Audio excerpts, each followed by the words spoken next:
দাদু happy birthday to you. Happy birthday to you. তো তোমাদেরকে কালকে একটা ব্লগে বলেছিলাম যে আমার বাবার জন্মদিন, তাতে তোমরা অনেকজন আমার বাবাকে বার্থডে উইশ করেছো, তো তাদের সবাইকে অনেক অনেক অনেক থ্যাংক ইউ।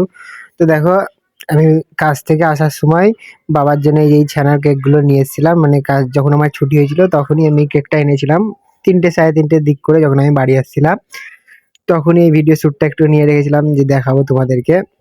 এই যে এই প্যাকেটে এই ছানার মিষ্টিগুলো, ওগুলো কেক না, কারণ বাবা কেক খায় না, তার জন্য বাবার জন্য এই ছানার মিষ্টিগুলো নিয়েছিলাম, আর এগুলো 6 টাকা করে পিস নিয়েছিল।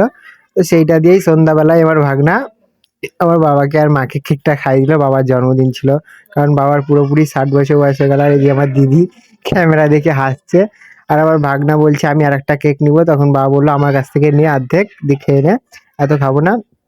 আর এই যে আমার বাবা, আর এখানে আমি বসে আছি, আমার মুখটা একটু ব্যাকা ব্যাকা লাগছে, ব্যাক ক্যামেরায় সত্যি করে মুখটা কেমন অনেকটা ব্যাকা ব্যাকা লাগে। আর দেখো আমার ভাগনা অত বড় ছানার কেকটা মুখে ভরে নিয়েছে।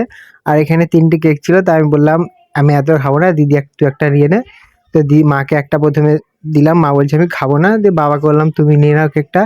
দিয়ে বাবা কেকটা নিয়ে নিল, আর বড় দিদিকে ফোন করছে, ও আসেনি বলে বাবার জন্মদিন, আর দিদিও একটা কেক নিয়ে নিল, আর 2টো ছিল।